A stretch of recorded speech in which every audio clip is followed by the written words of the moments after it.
First thing I always process in my mind, is she looking for me to help her find a solution or solve it for her? Or is she just looking for someone to listen to her? So I feel like the moment I started realizing this after I got married is when I felt like marriage started getting easier. So hopefully this 5 things helps you.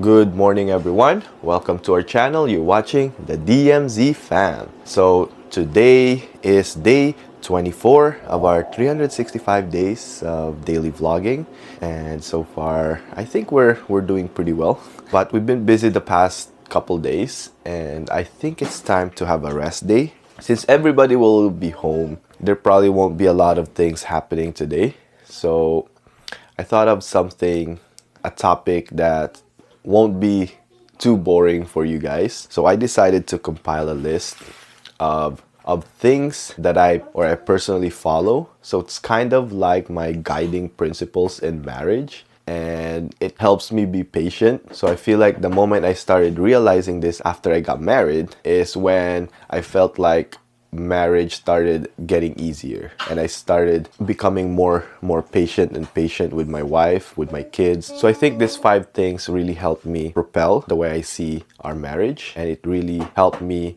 with how I react to things. It really helped me not to get frustrated with little things that happen that doesn't go my way when it comes to our marriage. So hopefully this 5 things helps you. Hi, Zelon. Yeah, say good morning. So right now we're here in the kitchen. I'm just preparing some stuff to eat. I'm gonna tell you all the tips that I follow. Number 1, not all problems she shares with me requires a solution. Sometimes she just wants me to listen. And this is always true, because a lot of the times before I realize this is every time she tells me a problem that she has, I always dig into my mind and starts looking for solutions. And because I do that, my first response or my first reaction becomes insensitive. Like, oh, it's no big deal. Oh, you shouldn't be worrying about that problem. What happens is I'm not validating her feelings, and it becomes dangerous. Sometimes she just wants me to be there to listen to her so that I can comfort her. So now every time she tells me a problem, first thing I always process in my mind, is she looking for me to help her find a solution or solve it for her? Or is she just looking for someone to listen to her and comfort her? And if it's number 2, then I do just that. Just listen. I stop my brain and then just be there for her emotionally. And then sometimes it's both, but you gotta do the listening, comforting first before you start looking for solution. And that's number 1. Hey, good morning, Zamara. What do you have? A paper. No, I'm not Zamara. I'm Puppy. And I have glasses, hat, and a clip, and a backpack. Yeah? Are you going to school with that? No, I was going to Whoopi concert. Yes. So now it's time to tell you number 2.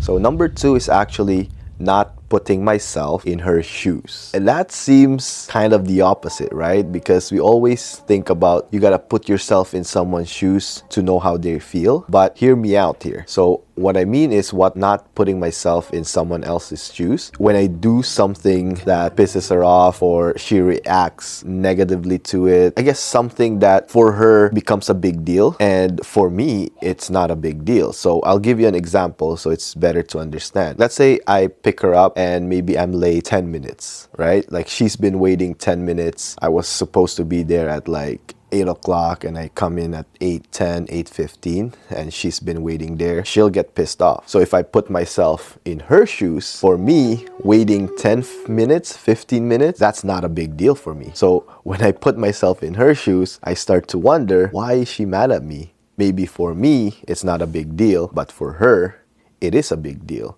So I stopped putting myself in her shoes and thinking that if I was in that state, I wouldn't be mad. I shouldn't be doing that because that's her feelings, that's her personality, and whatever it is that I did, if it's a big deal for her, I have to accept that it's a big deal for her and not use that as an argument that, hey, if you did that to me, I wouldn't be mad. That doesn't work. And I've stopped doing that when I realized that it's not gonna be helping. I'm actually not validating her feelings. So hopefully that gives you an idea of what I mean with not putting myself in her shoes. So that's number 2. But it's time for number 3. So the third thing I'm gonna tell you that I always keep in my head, like my mindset when it comes to, I guess, dealing with arguments or when we have mistakes, I stop trying to change her. And what I mean is, like, obviously there's things that I want her to change, but I shouldn't be the one telling her to do that, whether it's directly or indirectly. And this is important because directly is basically just me nagging, like, hey, do this, do that, or change this, stop doing this, stop doing that, start doing this, start doing that. Those are all direct ways to try to change someone.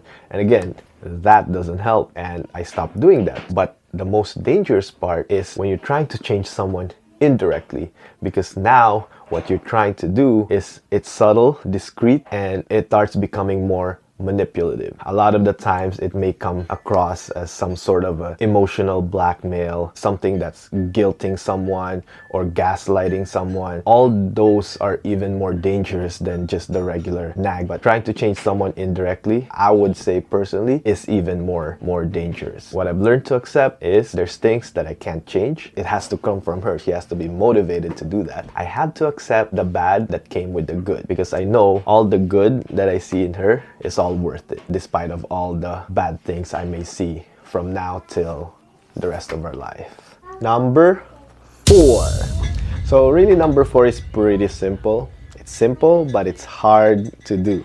So in any argument, when someone makes a mistake, and in our case, let's say Michelle makes a mistake that kind of pisses me off or makes me mad, makes me angry, or really puts me in a mood where I'm disappointed, I don't resurrect past issues, whether they're related or unrelated to that recent mistake, because I believe doing so, it amplifies that mistake and it doesn't help, because now I'm basically selling myself to be more angry, more mad at her.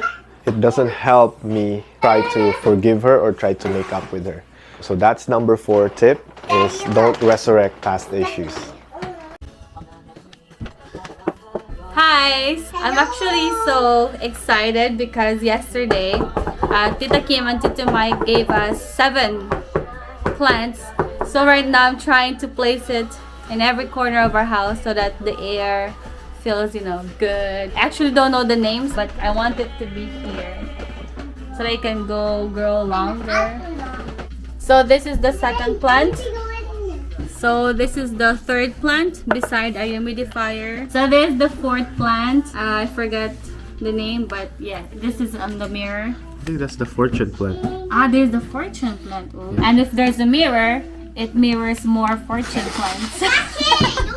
The 5th one is beside the altar. These 2, I don't know yet. Maybe we should put in our room and in the playroom. Thank you so much again, Tita Kim and Tito Mike. I'm so happy. My heart is so full because I had a plant that died and I'm just always sad looking at it, but now everything is green. So looking forward to more plantito vlog. It's time for number 5. So number 5 is really more on action. The first 4 I've talked about when the situation arises. How do you analyze the situation? So it's more of a mindset. Number 5 is controlling your reaction to the situation. I think this is important because sometimes when emotions and tensions are high, we tend to overreact based on that specific moment. And again, if our mindset follows 1 to 4, I think it's easier to not overreact.